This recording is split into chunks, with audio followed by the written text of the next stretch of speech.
இன்னைக்கு இந்த வீடியோல என்ன பார்க்க போறோம்னா, இந்த உலகத்துல எந்தெந்த முறைகள் எல்லாம் நம்ம மின்சாரம் தயாரிக்கிறோம் அப்படின்றத பார்க்கலாம் வாங்க. இந்த வீடியோ ஸ்கிப் பண்ணாம பாருங்க, ரொம்ப யூஸ்ஃபுல்லா இருக்கும்.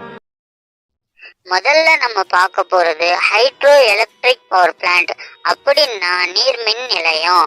அந்த நீர்மின் நிலையம் எப்படி செயல்படுதுன்னா, ஓடக்கூடிய ஆறுகள் மூலமாகவும் அல்லது பெரிய அணைக்கட்டுகள்ல சேர்த்து வைக்கிற தண்ணிய உயரமான இடத்துல இருந்து விழ செய்யறதால ஏற்படுற அழுத்த விசைய டர்பன்ல செலுத்தி டர்பன் சுழலுது. அந்த டர்பனோட ஜெனரேட்டரை கனெக்ட் பண்ணி அந்த ஜெனரேட்டர் மூலமா மின்சாரத்தை எடுக்கிறோம். இந்த பவர் பிளான்ட் மெயின்டைன் பண்ற செலவு கம்மியா இருந்தாலும் இந்த பிளான்ட்டை உருவாக்க பெரிய பெரிய அணைகள் கட்ட அதிகமான இடவசதி தேவைப்படுது.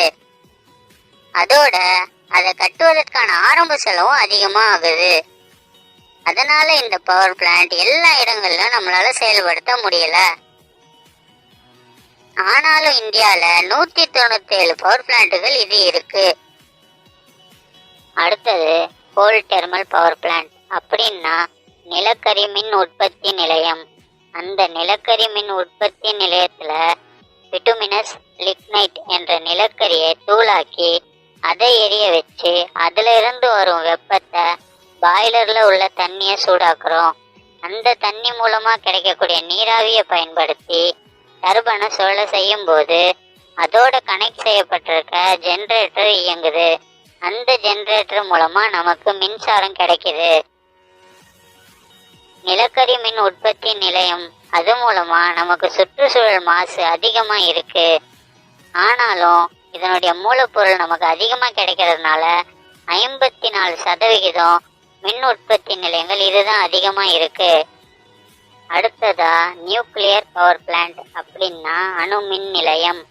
இந்த அணுமின் நிலையத்துல யுரேனியம், தோரியம் போன்ற மெட்டீரியலை வச்சு நியூக்ளியர் ரியாக்ஷன்ங்கிற ஒரு மிஷினை பயன்படுத்தி நியூக்ளியர் ஃப்ரிக்ஷனை உருவாக்குறாங்க. அப்படி ஃப்ரிக்ஷன் உருவாகும் போது ஏற்படும் வெப்பநிலை பாய்லர்ல இருக்கிற தண்ணியை சூடு செய்யுது. அந்த தண்ணி நீராவியாகி டர்பனை சுழல செய்யுது. அந்த டர்பன் கனெக்ட் ஆகிருக்கிற ஜெனரேட்டரை இயக்கும் போது அந்த ஜெனரேட்டர் மூலமா நமக்கு மின்சாரம் கிடைக்குது.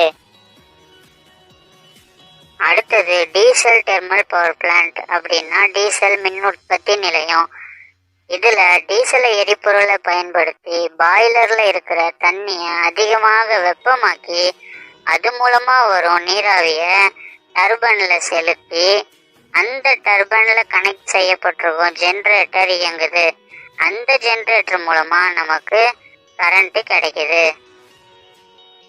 அடுத்தது விண்ட் பவர் பிளான்ட். அப்படின்னா காற்றாலை மின் உற்பத்தி நிலையம்.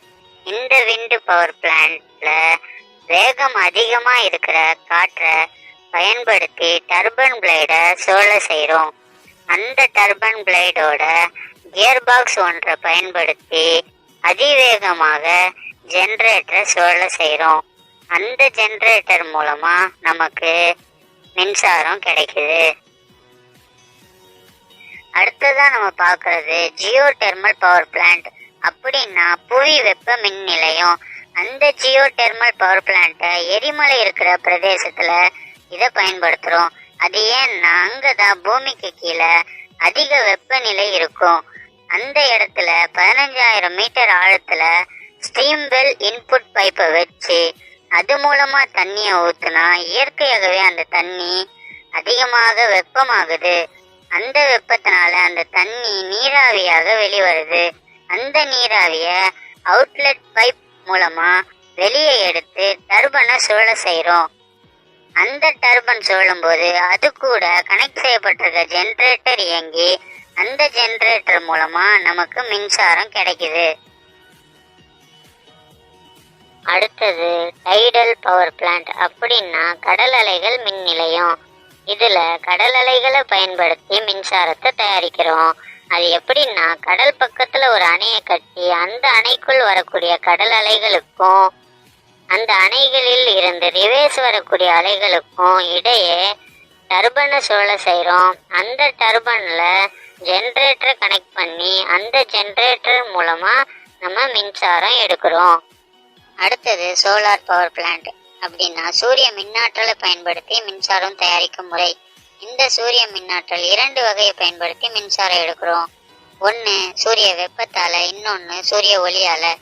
சூரிய வெப்பத்தால எப்படி எடுக்கிறோம்னா, சோலார் பேனல்கள் மேல தண்ணீர் குழாய்களை பதிய வச்சு அந்த தண்ணீர் குழாய் சூரிய வெப்பத்தால சூடாக்கப்பட்டு அதிலிருந்து வெளிவரும் நீராவி மூலம் டர்பனை சுழல செய்யறோம். அந்த டர்பன்ல கனெக்ட் பண்ணிருக்க ஜெனரேட்டர் இயங்கும் பட்சத்துல நமக்கு மின்சாரம் கிடைக்குது. இரண்டாவது சூரிய ஒளி மூலமா கரண்ட் எப்படி தயாரிக்கிறோம் அப்படின்னா, சோலார் பேனல்ல போட்டோ வோல்டேக் என்ற சிலிகான் செல்லை பயன்படுத்தி சூரிய ஒளியிலிருந்து வரும் எலக்ட்ரான்களை பேட்டரிகள் மூலமா டிசி கரண்டா சேகரிச்சு பிறகு சோலார் இன்வெர்டர் மூலமா ஏசி கரண்டா மாத்தி வீடுகளுக்கு நம்ம யூஸ் பண்றோம். இப்படிதான் 2 முறைகள்ல சூரியனில் இருந்து கரண்ட்டை எடுக்கிறோம். உங்களுடைய நேரங்களை யூஸ்ஃபுல்லா மாற்றக்கூடிய வீடியோவை கொடுக்க நாங்க தயாரா இருக்கோம். நீங்க செய்ய வேண்டியதெல்லாம் ஒரு சப்ஸ்கிரைப், ஒரு ஷேர், ஒரு லைக். வாங்க கற்போம், கற்பிப்போம்.